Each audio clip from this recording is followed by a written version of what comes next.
বলতে হয়তো তোমরা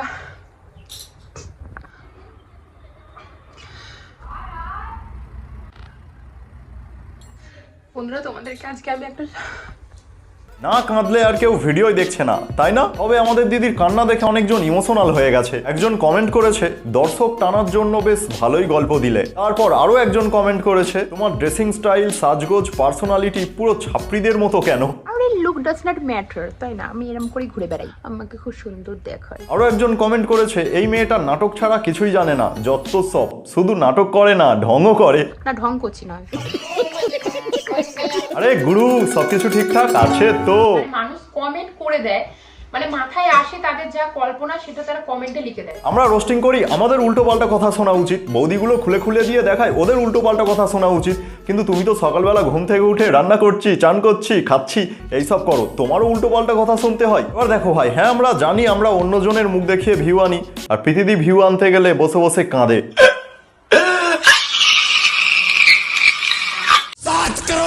ও ভাই, আজকে আবারও প্রীতিদিকে নিয়ে চলে এসেছি। অনেকদিন প্রীতিদিকে দেখা হয়নি, তো চলো আজকে শুরু থেকে শুরু করা যাক। কিন্তু তার আগে একটা করে লাইক করে দাও। আরে প্রীতিদির জন্য একটা করে লাইকটা করে দাও।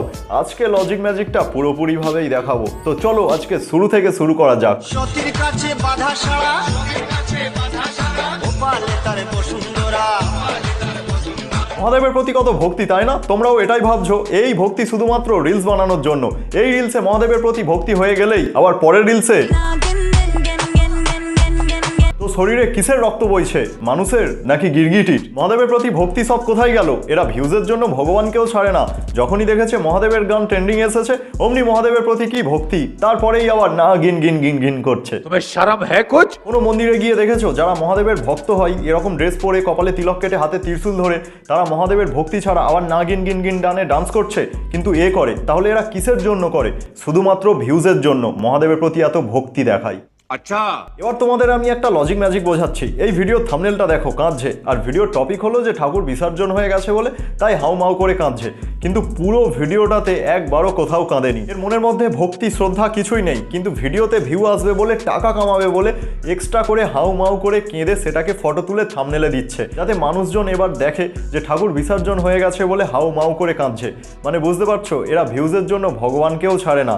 তার থেকেও বড় কথা হলো তুই কতটা নীচ, তোর মানসিকতা কতটা নীচ। জীবনে কখনো বিন বাজাইনি, এরপরেও আশেপাশে কালসাপের অভাব নেই। জীবনে কখনো বিন বাজাওনি বলেই তো নিজেই কালসাপের মতো নাচো। পৃথিবীতে সবার বউই সুন্দরী, কিভাবে জানেন? না না, জানি না তো, কিভাবে? যেমন ধরুন, অন্যের বউ আপনার কাছে সুন্দরী, আর আপনার বউ অন্যের কাছে। আচ্ছা, এত সুন্দর লজিক ম্যাজিক দেখানোর পরেই হ্যাঁ, তোমার ঠিকই বলেছো। বিয়ের পরে অন্যজনের সাথে সম্পর্ক ছিল। অন্যজনের কাছে তোমার বউ সুন্দরী হওয়ার কথা ছিল, কিন্তু কামরোগী হয়ে গেল কি করে? প্রথমে এত সুন্দর লজিক ম্যাজিক দেখালো, পৃথিবীতে সবার বউ সুন্দরী, অন্যের বউ নিজের কাছে আর নিজের বউ অন্যের কাছে। তাই জন্য পৃথিবী অন্যজনের কাছে এত সুন্দরী হতে চেয়েছিল যে সুন্দরী হতে গিয়ে ওর বর তো কামরোগী বলতে চাইছে। হ্যাঁ, তোমার ঠিকই বলেছো। বিয়ের পরে অন্যজনের সাথে সম্পর্ক ছিল, তারই বাচ্চার মাও হতে চলেছিল। তাই জন্য আমি সেই বাচ্চাটাকে নষ্ট করি। আরে কালিকবি দাস দাদা, একটা কমেন্টকে সামনে রেখে বউকে নিয়ে এইসব ঝাঁটের কথাবার্তা বলে সস্তার নাটক করে ভিউ কামাতে খুব ভালোই লাগে, তাই না? সকালবেলা ঘুম থেকে উঠেই একটা কমেন্ট পড়ে মেজাজটা আর মন মেজাজ সমস্ত কিছু, মানে একটা কমেন্টই মুড খারাপ জন্য যথেষ্ট। সকালবেলা একটা কমেন্ট পড়ে মুড মেজাজ খারাপ হয়ে গেল, নাকি সকালবেলা একটা কমেন্ট পড়ে একটা কন্টেন্ট হয়ে গেল, সেটা লজিক ম্যাজিক একটু পরেই দেখাচ্ছি। মানে নিজের মন মেজাজ মুড খারাপ করার জন্য কিছু মানুষের কিছু কথাই যথেষ্ট। সকালবেলা উঠে ঠিকই ছিলাম, তো তারপরে ইউটিউব থেকে একটা ঢুকলো কমেন্ট, এখানে দেখো তোমরা। কমেন্টে লেখা ছিল অন্য লোকের বাচ্চা ছিল নিশ্চয়ই, তাই নষ্ট করেছিস। বেসিক্যালি আমাদের পৃথিবী রিলসে আর ভ্লগে এরকম কিছু ভিডিও বানায়, তারপর কিছু মানুষজন সেটা নিয়ে কমেন্ট করে, তারপরে সেটাও নিয়ে আমাদের পৃথিবী বলে আমি আমার দুটো বাচ্চা নষ্ট করেছিলাম। আরে সস্তা শিক্ষিত নায়িকা, ভিডিও শুরুতেই যে নাটকটা দেখালি ওটা নিজের স্টেটমেন্ট দেওয়া বলে, কমেন্টের ওপিনিয়ন দেওয়া বলে না। ভিডিও শুরুতেই কেঁদে দিল যাতে মানুষজনের কাছ থেকে অ্যাটেনশনটা পায়, তারপর ভিডিওর ওই কান্নার পার্টটা ভিডিওর মধ্যে আর কোথাও নেই, মানে এক্সট্রা করে কেঁদে ওই পার্টটা বানানো যাতে মানুষজন এবার ভিডিওটা দেখে। আরে বাল, তুই কমেন্টে রিপ্লাই দিতে এসছিস নাকি কমেন্টে রিপ্লাই দেওয়া ছাড়াও এক্সট্রা করে কেঁদে ওই পার্টটা প্রথমে লাগিয়ে মানুষজনকে দেখিয়ে ভিউ কামাতে এসছিস? बात तो सही है। এর আসল উদ্দেশ্য হলো একটা কমেন্টকে সামনে রেখে দিয়ে সেই কমেন্টটা নিয়ে নানান রকমের কথা বলা আর এক্সট্রা কেঁদে কেঁদে পার্ট বানিয়ে সেটা প্রথমে লাগিয়ে মানুষজনের কাছে থেকে ভিউ আনা। এবার তোমরা ভাবছো বাজে কমেন্ট করেছে তাই বাজে কমেন্টটা নিয়ে ভিউ কামানোর জন্য একটা ভিডিও বানিয়েছে।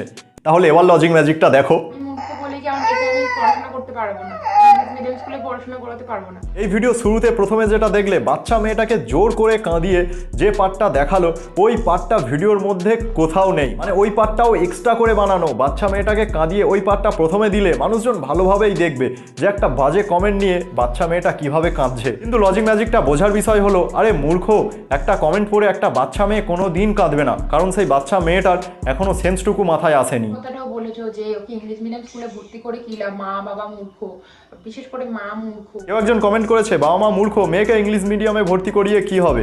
সেই কমেন্টটা নিয়েও পৃথিবী ভিডিও করতে চলে এসছে। ভাই, আমাদের ভিডিও চলে অন্যজনের মুখ দেখিয়ে, তাই তো, আর তোমার ভিডিও চলে অন্যজনের কমেন্ট নিয়ে, তাই তো। মানুষ কমেন্ট করে দেয়, মানে মাথায় আসে তাদের যা কল্পনা সেটা তারা কমেন্টে লিখে দেয়। এবার লজিক ম্যাজিকটা বুঝতে পারছো, ওকে কেউ উল্টোপাল্টা কমেন্ট করেছিল বলে সেই কমেন্টটা নিয়ে কেঁদে কেঁদে ভিডিও বানাতে চলে আসে না। এখন চান করছি, রান্না করছি, খাচ্ছি, এইসব ভিডিও কেউ দেখে না বলে যে যা ইচ্ছা কমেন্ট করে সেই কমেন্টটা নিয়েই কেঁদে কেঁদে ভিডিও বানাতে চলে আসে। মূর্খ বলে কি আমি পড়াশোনা করতে পারবো না, মিডিয়াম স্কুলে পড়াশোনা করতে পারবো না। লাস্ট পর্যন্ত নিজের বাচ্চা মেয়েটাকেও ছাড়লো না। যে মেয়েটা ভিডিওতে সারাক্ষণ হাসছে তাকে লাস্টে জোর করে কাঁদিয়ে সেই পার্টটা নিয়ে প্রথমে দিচ্ছে, যাতে মানুষজন এবার দেখে একটা বাজে কমেন্ট নিয়ে একটা বাচ্চা মেয়ে কিভাবে কাঁদছে। নিজের বাচ্চা মেয়েটাকে জোর করে কাঁদিয়ে সেটা ভিডিওর প্রথম পার্টে দিয়ে এই সব রকমভাবে ভিউ কামাচ্ছিস। তুই কতটা নীচ, তোর মানসিকতা কতটা নীচ, আজ লজিক ম্যাজিক দিয়ে সব কিছু প্রমাণ করে দিলাম। এটা তো হলো ভাই এর মেন্টালিটি, এর মানসিকতাটা এরকম নীচ। আরেকজনকে কমেন্ট করেছিল না যে এর পার্সোনালিটিটা পুরো ছাত্রীদের মতন, এবার এর পার্সোনালিটিটা দেখো। I've got a wish that you wanna be a part. Gotta be a Krishna love from the start. Watch your body move, watch your body move, watch your body move. Now you feel that move. কি বোঝালো বুঝতে পারলে? যে পায়ে চপ্পল কিন্তু হাতে iPhone. এর থেকেই বোঝা যায় যে তুই বিগ জিরো, তোর ভিতরে কিছুই নেই। ওই ক্ষমতার থেকে বেশি কিছু অর্জন করে ফেললে এরকমই হয়। তাই জন্যই নিজের অর্জন করা জিনিসটুকুও ধরে রাখার মতন ক্ষমতাও এর নেই, আর এটাই হলো এর পার্সোনালিটি। ये बड़ी अच्छी बात कही है। ব্যাস ভাই, আজকের ভিডিওটা এতটুকুই। আগে ভাই একটা করে লাইক করো, আগে একটা করে লাইক করে দাও।